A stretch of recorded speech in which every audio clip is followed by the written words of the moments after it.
Hello दोस्तों, welcome back to my channel Pandey without a why. आप लोग कैसे हैं? I hope you all are doing really well. So आज का टॉपिक स्टार्ट करने से पहले मैं आपको ये बता दूं कि ये टॉपिक बहुत ही ज़्यादा इंटरेस्टिंग और रेलेवेंट दोनों ही होने वाला है। और अगेन एक और चीज़ बहुत इंपॉर्टेंट टॉपिक स्टार्ट करने से पहले कि ये चैनल जो है it is all about well being. तो वेल बीइंग केवल फाइनेंशियल नहीं होता, it is financial as well as emotional. So अगर कहीं पे आपको लेट से आपको फाइनेंशियल आप फाइनेंशियली हैप्पी हो या आपके इन्वेस्टमेंट सही चल रहे हैं बट आप ओवरऑल वो आपको हैप्पीनेस नहीं दे रहा है, then it is not happiness या well being in the true sense. So topic start करते हैं आज का टॉपिक जो है वो बेसिकली ये है कि क्या इन्वेस्टमेंट्स ही सब कुछ होते हैं या is there anything more important than investing your money या बेसिकली ग्रोइंग योर मनी। तो अब आप ये पूछ सकते हो कि ये टॉपिक मेरे दिमाग में कैसे आया। ये टॉपिक मेरे दिमाग में इसलिए आया क्योंकि मेरे पास कई लोगों के क्वेश्चंस आते हैं जो कि मेरे से ये पूछते हैं यार कि अक्षत हम इतना कमा रहे हैं पैसा और उसके बाद हमारी नीड्स ये हैं, मतलब हमारे जो ज़रूरी खर्चे हैं वो ये हैं, मतलब रेंट खाना वाना, और हमको कुछ चीज़ें पसंद भी हैं, लेट से छोटी मोटी चीज़ें, रीजनेबल चीज़ें जिसमें आप स्पेंड करना चाहिए आपको। बट ना हमने ये सुना है बहुत ज़्यादा आजकल जितने भी यूट्यूब में इन्फ्लुएंसर्स हैं सब लोग ये बोलते हैं कि यार जरा सा भी बचे उसकी एसआईपी कर दो और उसके बाद फिर वो एसआईपी 40 साल बाद इतनी ग्रो होकर इतना पैसा तुम्हारे हाथ में आएगा। तो ये सब सुन के और ये सब काफी ज्यादा एक पैटर्न ऑब्जर्व करके मैंने ये वीडियो बनाया है। अब इस टाइप की थॉट प्रोसेस में प्रॉब्लम क्या है? इनफैक्ट मुझे लगता है कि ये थॉट प्रोसेस गलत है। मैं इन्वेस्टमेंट्स के अगेंस्ट बिल्कुल भी नहीं हूं, बट कब आपको इन्वेस्ट करना चाहिए वो मैं आपको समझाना चाह रहा हूं इस वीडियो के through.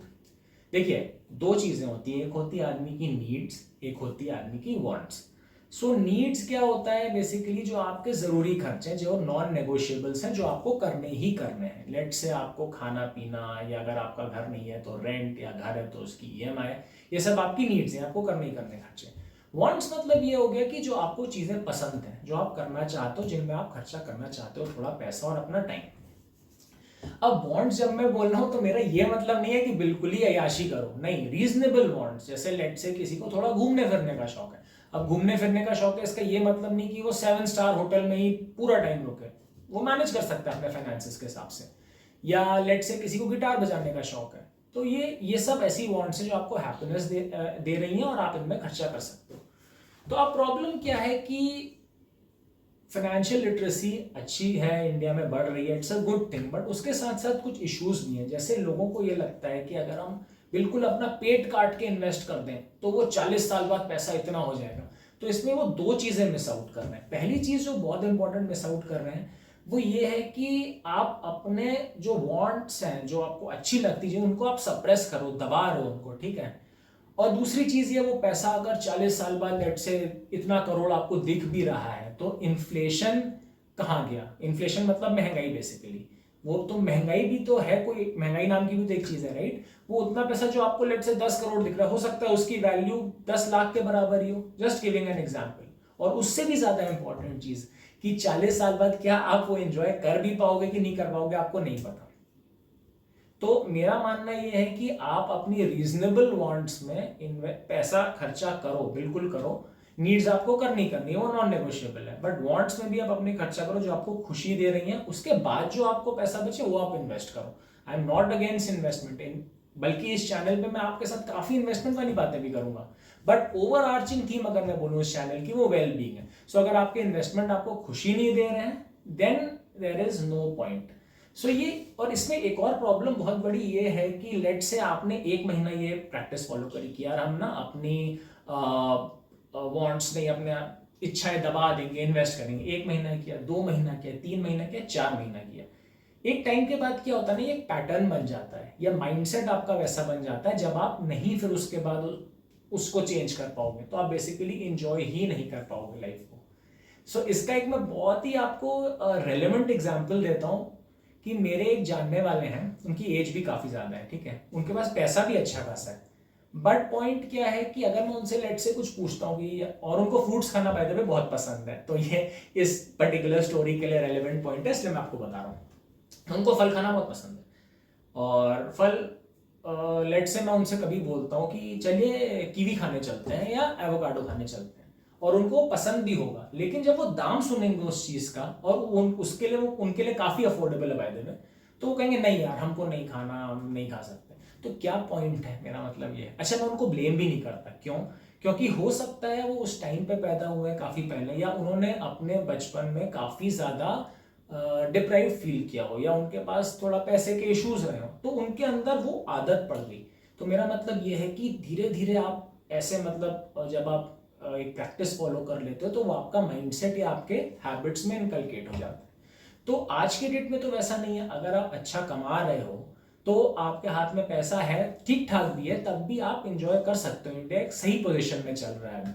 So basically larger point यही है कि आपको अपने इच्छाओं पे खर्चा करना चाहिए with in reasonable limits. That is a very important point, वरना ये इसमें लोग मेरे को पकड़ेंगे फिर, राइट, कि कुछ भी कैसे नहीं खर्चा कर सकते। अच्छा, और दूसरी एक बहुत इंपॉर्टेंट चीज की, लेट से आपने ये समझ गया कि हमको अपनी नीड्स पे खर्चा करना ही करना है, वो नॉन नेगोशिएबल है, वांट्स हमें जो पसंद है वो हम खर्चा करेंगे। अब जो बचा पैसा आपका वो आपको बिल्कुल इन्वेस्ट करना चाहिए। अगर वो आप नहीं कर रहे हो देन वो सही नहीं है। बट लेकिन उसमें भी मैं एक पॉइंट लाना चाहता हूँ। वैसे इस चैनल के थ्रू मैं आगे आपसे बहुत सारे ऐसे पॉइंट्स डिस्कस करूंगा जो आपको बहुत फायदा करेंगे। बट फॉर नाउ लेट से आप अपनी नीड्स वांट्स को सेटिस्फाई करने के बाद पैसा इन्वेस्ट कर रहे हो, तो मेरे पास कुछ ऐसे लोग भी आते हैं बाय द वे, या मेरे से कुछ ऐसे लोगों ने भी डिस्कस किया हुआ है कि यार ऐसा है ना, हमको घूमना बहुत पसंद है, अब हम साल में एक बार घूमते हैं, उसमें पैसा लगता है, तो वाई नॉट हम उस पैसे को इन्वेस्ट कर दें और इस साल नहीं घूमें। ये भी गलत है बिल्कुल। आप एक बार साल में घूम रहे हो, आप थोड़ा खर्चा कर सकते हो। इसका क्या सोल्यूशन है?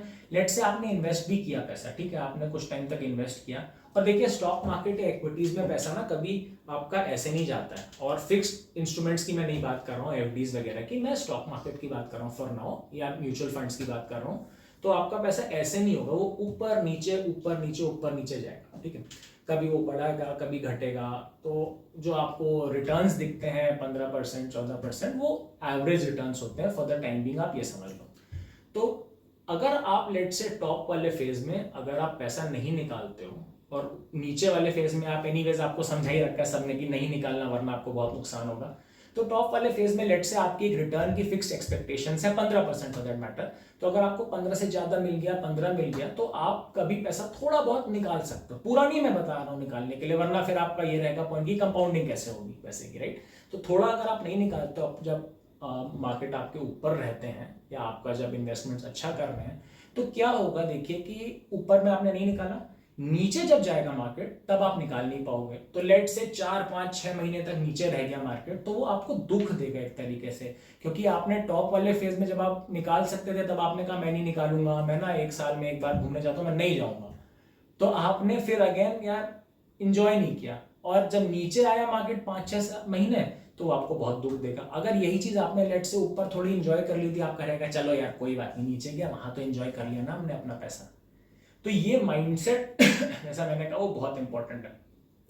कई ऐसे एग्जाम्पल्स है, बहुत सारे, जैसे आपने सुना होगा, बहुत कॉमन चीज है ये कि कई सारे यूट्यूब इन्फ्लुएंसर्स बोलते हैं कि अगर आपने ये गाड़ी ना खरीद के इसके शेयर्स में इन्वेस्ट कर दिया होता तो आप आज इतने करोड़पति बनते। अरे यार, लेकिन गाड़ी में भी तो जाना है ना, हमें गाड़ी भी तो जरूरत है। कई इनफैक्ट आगे चल के मैं आपसे वीडियो में भी डिस्कस करूंगा, कई केसेस में गाड़ी नीड भी है, जिसको डेप्रिशिएटिंग एसेट बोलते हैं, शायद वो ना हो, वो भी मैं आगे आपसे पॉइंट डिस्कस करूंगा। But here the point is कि यार गाड़ी चाहिए हमको। तो ये जो माइंडसेट है इसको चेंज करके हमको इन्वेस्ट करना है बेसिकली।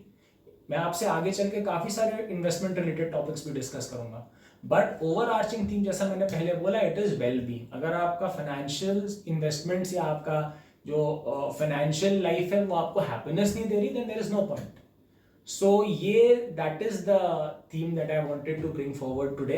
एंड आप मुझे बताओ ये आपको कैसा लगा मेरा थॉट प्रोसेस, आप क्या सोचते हैं इसके बारे में, क्या मैं जो बोलता हूँ आपको सेंस बना रहा है कि नहीं बना रहा है, कमेंट सेक्शन में लिख के बताइएगा। उससे मुझे पता चलता है कि मेरे टॉपिक्स आप मैं बेसिकली कन्वे कर पा रहा हूँ कि नहीं कर पा रहा हूँ जो मैं बोलना चाह रहा हूँ। और अगर आपको अच्छे लगे तो बहुत ही अच्छा लगता है, और अगर आपको नहीं समझ में आए तो ऑब्वियसली जब रिपोर्ट कार्ड खराब आता है तो हम उस पर वर्क करेंगे। तो कैसा लगा डेफिनेटली बताइएगा, and I will see you in the next one. Thank you so much.